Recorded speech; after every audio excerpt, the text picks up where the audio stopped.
తోక కట్ట, సెనెట్ వ్యతిరేకత, ఇరాన్ ససేమిరా, చైనా చేతికి చముండదు. ట్రంప్ ఇంకా మనకు రెగ్యులర్ ఇది కదా. ట్రంప్ సెనేట్లో నిన్న తీర్మానం చేశారు, యుద్ధం చేయడానికి మేము ఇంకా నిధులు ఇచ్చే ప్రసక్తి లేదు. అంతకుముందే దీంట్లో కూడా హౌస్లో కూడా వచ్చింది వ్యతిరేకత, ఇప్పుడు ఇక్కడ కూడా వచ్చింది.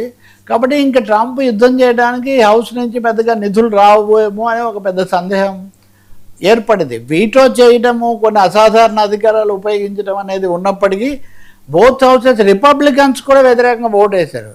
అంతకుముందు హౌస్ ఆఫ్ రిప్రజెంటేటివ్స్లో చేశారు, ఇప్పుడు సెనేట్లో కూడా. సెనేట్ నిజానికి పూర్తిగా రిపబ్లికన్ డామినేటెడ్ సెనేట్లో కూడా వ్యతిరేకంగా ఓట్లు వచ్చేసరికి ట్రంప్ పట్ల దేశంలో ఒక వ్యతిరేకత వచ్చింది, తోక కత్తిరించినట్టుగా అయింది.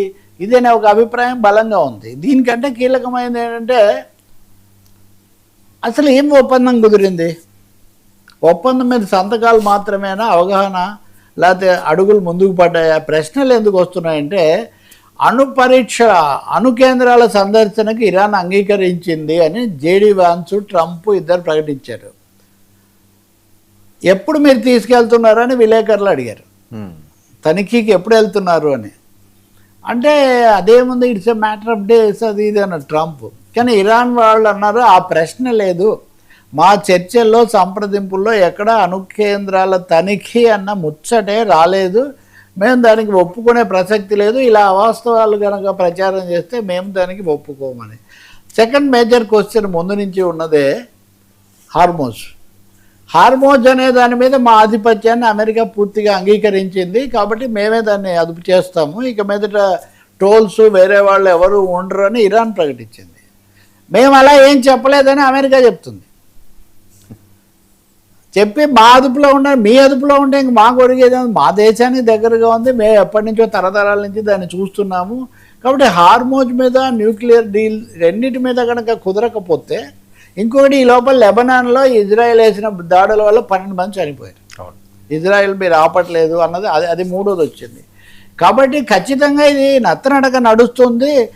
ట్రంప్ చెప్పిందని ఏదో ఒప్పుకోవడానికి ఇరాన్ సిద్ధంగా లేదు. మనం నిజంగా అవగాహనతో వెళ్ళాలి, ఎందుకంటే వాళ్ళు బహిష్కరించి మొండి వైఖరి కూడా ప్రదర్శించట్లే. ఇరాన్ అధ్యక్షుడు పెంగెన్స్కి పాకిస్తాన్కి వెళ్ళి అక్కడ కొంచెం సంప్రదింపులు జరుపుతున్నాడు, దీన్ని ఫేస్ ఏదో జరగాలి కొంతవరకు అన్న దాని మీద. కానీ ట్రంప్ ఇలాగే మొండిగా ఉంటే మటుకు ఇది మళ్ళీ ఇది కూడా 60 రోజుల ఒప్పందం, అది కూడా ఇబ్బందులో పడుతుందేమో అనే ఒక సందేహం కలుగుతుంది. ఇన్నిటి మధ్యలో ఇండియా వరకు అంత మేలవుతుందేమో అనుకుంటున్నది ఒకటైతే, ఇండియా చైనా కూడా దగ్గర అవుతున్నాయి కదా. ఇప్పుడు దీని అంతటి వల్ల చైనా దగ్గర చాలా భారీగా చమురు చేరింది. ఇరాన్తో వాణిజ్యం చేయడం వల్ల చమురు చైనా దగ్గర చాలా చేరింది. చైనా కొంత చవకగానే ప్రపంచానికి చమురు సరఫరా చేసి సంక్షోభం రాకుండా చూస్తుంది అన్న ఒక అభిప్రాయం పరిశీలకులు వ్యక్తం చేస్తూ ఉన్నారు.